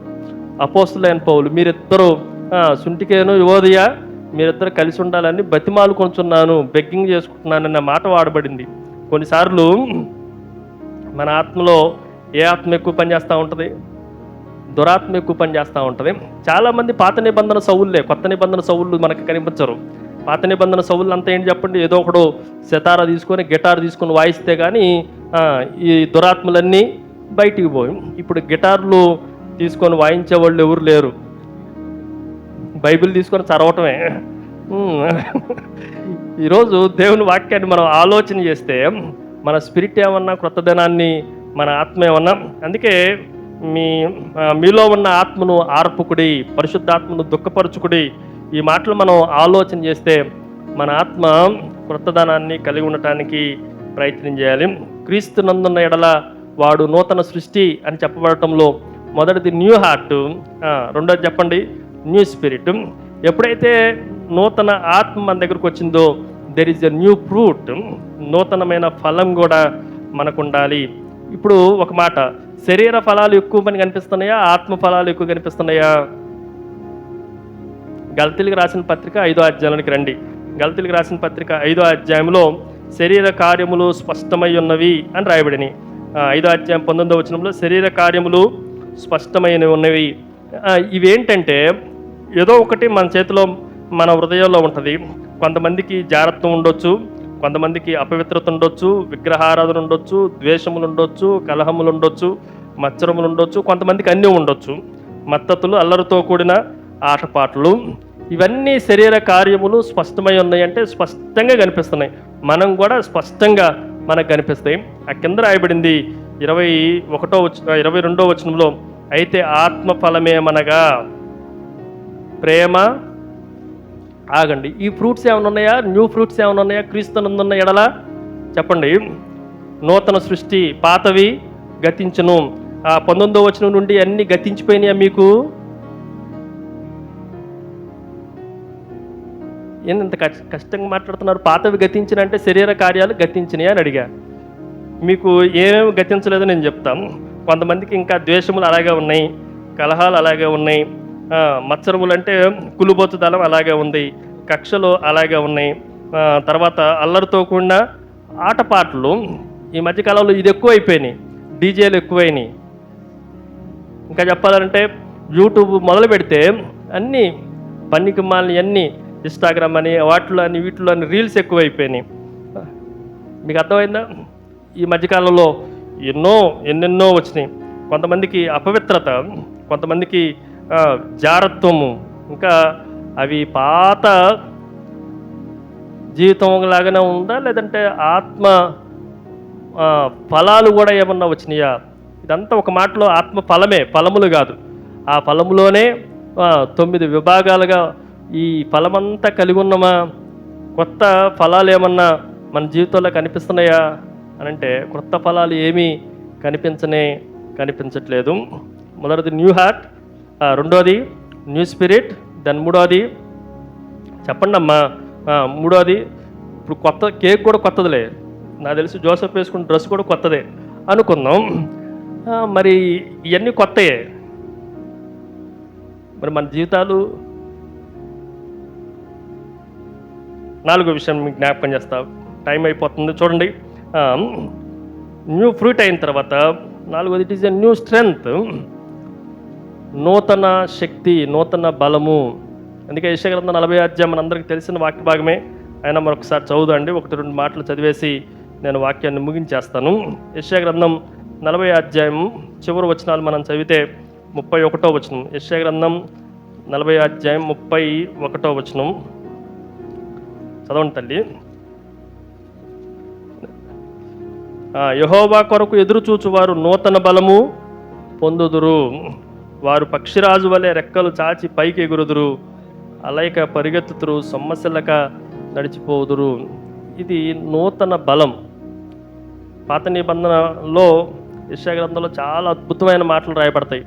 యెషయా గ్రంథంలోనే సుమారుగా 7 బలాల గురించి రాయబడింది. ఎప్పుడన్నా మీరు ఆలోచన చేయండి. కానీ క్రొత్త నిబంధనలోనికి వచ్చేసరికి ఈ నూతన శక్తి, న్యూ స్ట్రెంగ్త్, న్యూ పవర్ అది ఎలాగూ ట్రాన్స్ఫర్మ్ అయింది అని మనం ఆలోచన చేస్తే అపోస్తల కార్యాలు 1వ అధ్యాయం 8వ వచనం ప్రకారము అయినను పైనుండి పరిశుద్ధాత్మ మీ మీదకు వచ్చినప్పుడు మీరు శక్తి నొందెదరు. ఈ శక్తి దేని కొరకునంటే మన జీవితంలో ఉన్న ప్రభు యొక్క సువార్తను యెరూషలేములోను యూదయ సమరయలోను బూదిగంతముల వరకు ప్రకటించడానికి కావలసినంత శక్తిని దేవుడు మనకు అనుగ్రహించిన వాడు. కొరింథీయులకు రాసిన 1వ పత్రిక 1వ అధ్యాయం 18వ వచనం ప్రకారము నశించుచున్న వారికి దేవుని గురించిన వార్త వెరితనమేమో కానీ రక్షింపబడుతున్న మనకు దేవుని శక్తి అని రాయబడింది. అంత మాత్రమే కాదు, కొరింథీయులకు రాసిన 2వ పత్రిక 12వ అధ్యాయం 9వ వచనం ప్రకారం నీ కృప నాకు చాలును, నేను ఎక్కడ బలహీనుడునో అక్కడ శక్తిమంతుడినగుటకు నీ నీ ఆత్మ ఏం చేస్తుందో నా మీద. ఆ వచనం చాలా అద్భుతంగా ఉంటుంది, చదవండి ఒకసారి. కొరింథీయులకు రాసిన 2వ పత్రిక బలహీనత యందు నా శక్తి పరిపూర్ణమగుచున్నదని, క్రీస్తు శక్తి నా మీద నిలిచి ఉండి నిమిత్తం విశేషముగా నా బలహీనత యందే బహు సంతోషముగా అతిశయపడుచున్నాను. నేను ఎప్పుడు బలహీనుడునో ఆగండి అక్కడ ఎప్పుడు బలహీనుడునో అప్పుడే శక్తివంతమైనవాడిని, నేను ఎప్పుడు వీకో అప్పుడే నాకు న్యూ స్ట్రెంత్ వస్తూ ఉంది. ఈ ఒక్క మాట మీద చాలా చెప్పు మనం ఆలోచన చేయొచ్చు. అందుకే మా బాహ్య పురుషుడు కృషించుచున్నను, మా ఆంతరంగిక పురుషుడు దినదినము నూతన పరచబడుచున్నాడు. మా లోపల ఈ శరీరము మృతమైనది, మృత్యమైపోతుంది, ఇది చాలా మట్టికి చేరేది. కానీ మా లోపల ఉన్న ప్రభు ఆత్మ, లోపల ఉన్న ఇన్నర్ బీయింగ్ మమ్మల్ని ఏం చేస్తుందంటే దినదినము క్రొత్త శక్తితో, క్రొత్త ఆత్మతో, క్రొత్త బలముతో మమ్మల్ని నింపుతా ఉంది. ఈ బలాన్ని ఎప్పుడైనా మనం కలిగి ఉన్నామా? కలిగి ఉండకపోతే ప్రార్థన నిబంధనలో ప్రసంగి చెప్పినట్లుగా మీ జీవితము వ్యర్థమే. కొత్త నిబంధనలో పౌలు గారు చెప్పినట్లుగా మన జీవితము నూతన పరచబడలా, పాతవి గతించలా, క్రొత్త అవ్వకపోవటం వలన మనం పాత నిబంధనలో సొలొమోను భక్తుడిగా చెప్పినట్లుగానే వ్యర్థము వ్యర్థము వ్యర్థము, నిన్న జరిగింది ఈరోజు జరుగుతుంది, ఈరోజు జరుగుతుంది, రేపు జరుగుతుంది. ఏమన్నా కొత్తదనం వచ్చిందా చెప్పండి, ఇప్పుడు ఆలోచన చేయండి. నిన్న జరిగిందే ఈరోజు జరిగింది, ఈరోజు జరిగిందే రేపు జరుగుతుంది. మన జీవితంలో నిన్న తిట్టిన తిట్లు ఈరోజు ఉన్నాయి, ఈరోజు తిడుతున్న తిట్లు రేపు కూడా ఉన్నాయి. నిన్న భార్యతో ఎలా ప్రవర్తించామో ఈరోజు అలాగే ప్రవర్తన చేస్తున్నాం, ఈరోజు ఎలాగ ప్రవర్తన చేస్తామో రేపు కూడా అలాగే ప్రవర్తిస్తాం. కానీ మన జీవితాల్లో క్రొత్తదనం ఏముంది? క్రీస్తునందున ఎడల నూతన సృష్టి అన్న ఈ పదానికి అర్థమేముంది? అర్థం కాస్త ఏమైపోయిందంటే అర్ధరహితం అయిపోయింది మానవ జీవితం. ఈ రాత్రికాల సమయంలో మన జీవితాలు అర్థవంతంగా ఉండాలి అంటే మొదటిది నూతన హృదయాన్ని కలిగి ఉండాలి, రెండవది నూతన ఆత్మను కలిగి ఉండాలి, మూడవది నూతన ఫలాన్ని కలిగి ఉండాలి, నాలుగవది నూతనమైన శక్తిని కలిగి ఉండాలి, దెన్ ఐదవది నూతనమైన పాటను కలిగి ఉండాలి, నూతన గీతము. ఆ వచనం కూడా చదవండి. కీర్తనాకారుడు రాస్తూ జగటగల దొంగ ఊబిలో నుండి 40వ అధ్యాయానికి రండి. కీర్తన గ్రంథం 40వ అధ్యాయం 1వ వచనం, యెహోవా కొరకు నేను సహనముతో కలిపెట్టుకుంటుని, ఆయన నాకు చెవియొగ్గిన మొర ఆలకించును. నాశనకరమైన గుంటలో నుండి, జగటగల దొంగ ఊబిలో నుండి ఆయన నన్ను పైకెత్తును. నా పాదములు బండ మీద నిలిపి నా అడుగులు స్థిరపరచును. తనకు స్తోత్ర రూపమగు క్రొత్త గీతము మన దేవుడు నా నోట ఉంచును. ఈ మాటలు కొంచెం ఆలోచన చేస్తే, దేవుని వాక్యాన్ని మనం ఆలోచన చేస్తే, కొన్నిసార్లు నేను చాలామంది విశ్వాసుల దగ్గర, భక్తులు అన్న వాళ్ళ దగ్గర, ఇంకా శాసించి చెప్తా, పాస్టర్ల దగ్గర కూడా కొన్ని హమ్మింగ్స్ వస్తూ ఉంటాయి. ఏం హమ్మింగ్స్ వస్తాయో తెలుసా? దేవుని పాటల కన్నా సినిమా పాటలు ఇంకా అప్పుడప్పుడు మన నోట్లో నాంతనే ఉంటాయి. కాదంటారా? ఏంటన్నా మీరు కొత్తవి చదువుతున్నారు మాకంటారా? మన హృదయంలో నుండి స్తోత్ర రూపమగు క్రొత్త గీతం ఏమన్నా వస్తుందా? అప్పుడప్పుడు ఇంకా ఏఎన్ఆర్ ఎన్టీఆర్ దగ్గరికి వెళ్ళారా? వెళ్ళలేదా? అంటే ఈ తరం వాళ్ళకి ఏఎన్ఆర్ ఎన్టీఆర్ తెలియదులే. జక్రయ్య అంకులకి, మా నాన్నోళ్ళకి ఏఎన్ఆర్ పిచ్చోళ్ళు వీళ్ళు. అప్పుడు ఇంకా అప్పుడప్పుడు మనకి తారసపడుతూనే ఉంటాయి ఈ పాటలు, కొత్త పాటలు, కొత్త దినము. కొన్నిసార్లు నేను జ్ఞాపకం చేస్తాం. అప్పుడెప్పుడో రక్షించబడినప్పుడు ఒక పాట వచ్చింది. మాకు చందాపురంలో ఒక దేనమ్మ గారు ఉండేది. నేను ఈ సంఘానికి ఎప్పుడు చూసినా నేనే స్తంభం, నేనే దీనికి మూల స్తంభం, నేనే ఒక మూలను కూర్చొని ఉండేది. ఆమె పేరు దేనమ్మ గారు. ఒకటే పాట, యెహోవా నా బలమ యథార్థమే. ఆమె బ్రతికినప్పుడు అదే పాడింది, చచ్చిపోయినప్పుడు కూడా అదే పాడింది. ఏ ఆదివారం పాడినా అదే పాట. ఇంక వేరే పాట ఏవి కొంతమందికి కొత్తదనము, న్యూనెస్ అనేది కనిపించదు. కొంచెం చాలా జాగ్రత్తగా ఆలోచన చేయండి. Always serve the new bread. ప్రతిసారి కొత్త రొట్టెను, నూతనమైన రొట్టెను సర్వ్ చేయాలి తప్ప పాత రొట్టెను తిన్నాం కదా. మీకు అర్థమై ఉండాలి, ఇంకా ఎక్కువ చెప్పాల్సిన అవసరం లేదు. ఆ తర్వాత చివర్లి ఎన్ని చెప్పానండి ఇప్పటికి? ఎన్నో కానీ చెప్పారులే, కానీ అంటారా? మొదటిది నూతన హృదయము, రెండోది నూతన ఆత్మ, మూడోది నూతన ఫలము, నాలుగోది నూతన బలము, ఐదోది నూతన గానము లేదంటే నూతన పాట, కీర్తన. దెన్ ఆరోది న్యూ డీడ్స్, నూతనమైన కార్యములు. హబక్కూకు గ్రంథం 3వ అధ్యాయం 2వ వచనం. హబక్కూకు గ్రంథం 3వ అధ్యాయం 2వ వచనం. యెహోవా నిన్ను గూర్చిన, చదవండి త్వరగా. హబక్కూకు గ్రంథం 3వ అధ్యాయం 2వ వచనం. యెహోవా నిన్ను గూర్చిన వార్త విని నేను భయపడుచున్నాను. యెహోవా సంవత్సరములు జరుగుచుండగా నీ కార్యము నూతన పరచుము. ఇది రివైవ్ అనే మాటతో రాయబడింది. ఎప్పుడన్నా మన కార్యములు, నూతనమైన కార్యాలు మన జీవితాల్లో జరుగుతున్నాయా? మనము నూతనమైన కార్యాలను జరిగిస్తున్నామా? నూతన తత్వాన్ని, నూతన పనులు మన జీవితాల్లో ఉంటున్నాయా అంటే కొద్దిగా కష్టంగానే కనిపిస్తూ ఉంటుంది. చివరిది నూతన స్వభావాన్ని కూడా మనము ధరించాలి. కొలసీలకు రాసిన పత్రిక 3వ అధ్యాయం 10వ వచనంలో ఈ మాట ఇలాగ రాయబడింది. కొలసీలకు రాసిన పత్రిక 3వ అధ్యాయం చివరి వచనాలు చదువుతున్న చూడండి. 3వ అధ్యాయం 9, 10 వచనాలు. ఒకరితో ఒకడు అబద్ధము ఆడకుడి, ఏలయనగా ప్రాచీన స్వభావము దాని క్రియలతో కూడా మీరు పరిత్వజించి జ్ఞానము కలుగు నిమిత్తం దానిని సృష్టించిన వాని పోలిక చొప్పున నూతన పరచబడుచున్న నవీన స్వభావము ధరించుకొనుడి. న్యూ నేచర్, నవీన స్వభావమును ధరించుకొనుడి. కొంతమందికి ఈ స్వభావం కూడా ఎప్పుడు రాదు. సమాజం మారుతున్నా మారకపోయినా, ప్రజలు మారుతున్నా మారకపోయినా మనము నూతన స్వభావాన్ని కలిగి ఉండాలి. కొంతమంది భలే చెప్తారు, మేము పుట్టింటి దగ్గర కూడా ఇలాగే ఉన్నాం, అత్తగారింటి దగ్గర కూడా వస్తే అలాగే ఉంటారా? తాట తీస్తారు. కట్టుకున్నోడు అంత ఈజీ కాదు.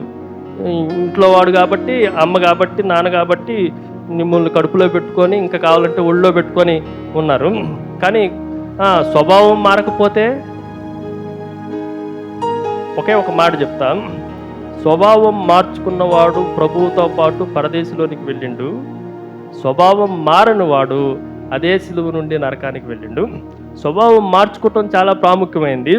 ఈరోజు చాలామంది ఎంతకాలం ఉన్నా ఆ పాత స్వభావమే, ఎంతకాలం ఉన్నా ఓల్డ్ నేచరే, ఎంతకాలం ఉన్నా చర్చికి, సంఘానికి ఎన్ని రోజుల నుంచి వచ్చినా, ఎన్ని సంవత్సరాల నుంచి వచ్చినా, ఆ ఎన్ని సంవత్సరాలు గడిచిపోతున్నా మనకి ఆ డే ఒక్కరోజు క్రొత్త డేలా కనిపిస్తూ ఉంటుంది.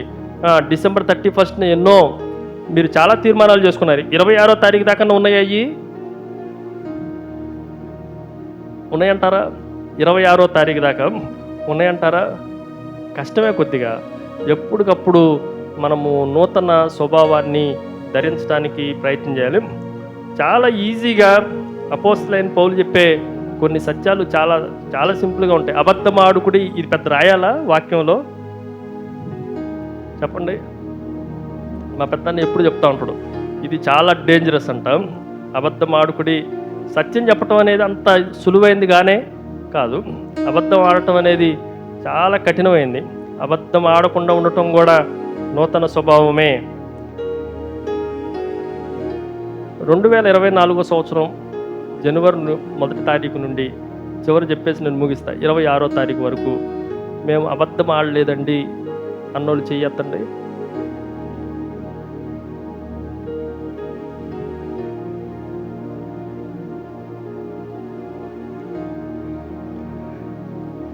ఎలా ఉందంటే, మీలో పాపం లేని వాడెవడో వాడు మొదటి రాయి తీసుకొని ఆ స్త్రీని కొట్టమన్నట్టే ఉంది మన లైఫ్.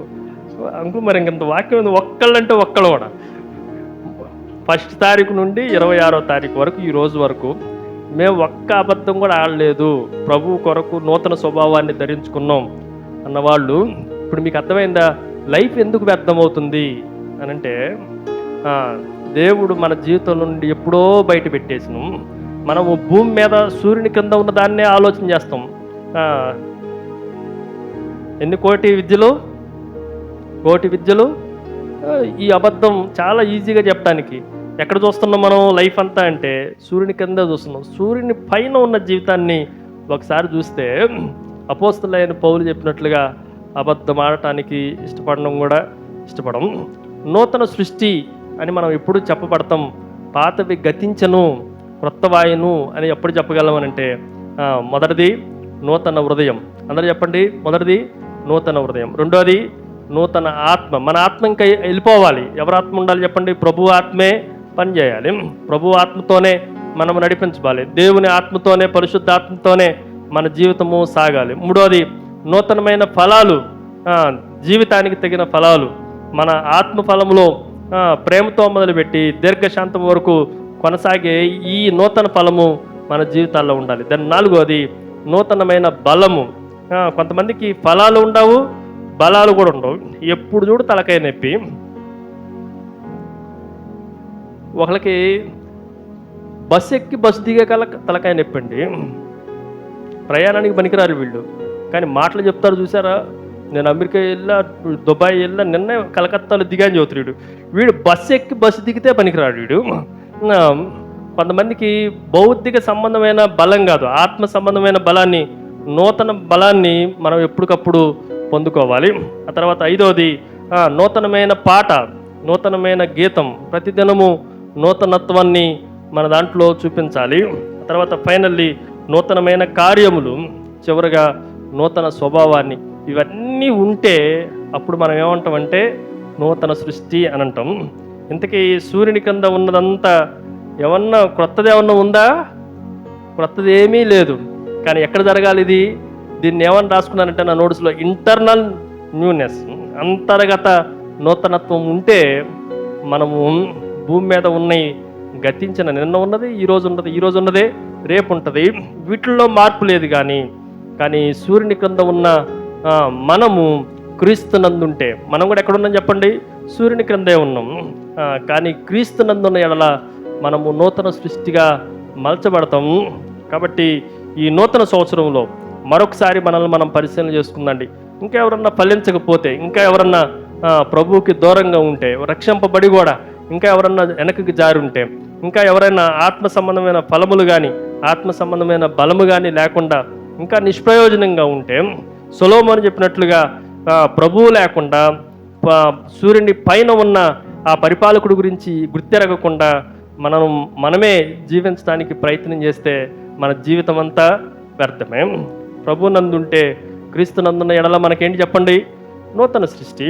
ఒకవేళ ప్రభు నందు ఉన్నాము అని చెప్పుకొని ఇంకా పాతవి ఉంటే మన జీవితంలో సొలొమోను జీవితం లాంటి జీవితము, సొలొమోను చెప్పిన ఆ ప్రసంగం లాగానే మన జీవితాలు కూడా ఉంటాయి. కాబట్టి పౌలు గారు చెప్పినట్లుగా, సొలొమోను చెప్పినట్లుగా ప్రభువును కలిగి, దేవుని కలిగి నూతన జీవితాన్ని మరలా ప్రారంభిద్దండి. నూతనత్వాన్ని మన జీవితాల్లోనికి తీసుకున్నద్దండి. సంవత్సరాది మొదలుకొని సంవత్సరాంతం వరకు, ప్రభు వచ్చే వరకు ఈ నూతన కార్యాలు మన జీవితాల్లో జరిగినట్లుగా ప్రార్థనాపూర్వకంగా సిద్ధపడదండి. తల్లోంచదండి, చిన్న తీర్మానం చేసుకుందండి. ఎవరు మౌనంగా ఉండొద్దు. 2 నిమిషాలు దేవుని వాక్యంలో నుండి చెప్పబడిన అనేక మాటలు దేవుని కొరకు మనం బ్రతుకున్నట్లుగా, ఒక మంచి తీర్మానం చేసుకున్నట్లుగా, దేవుని కొరకు, దేవుని జీవితంలో మనము నూతనత్వాన్ని కలిగిన వారుగా ఉండటానికి ప్రయత్నం చేద్దండి.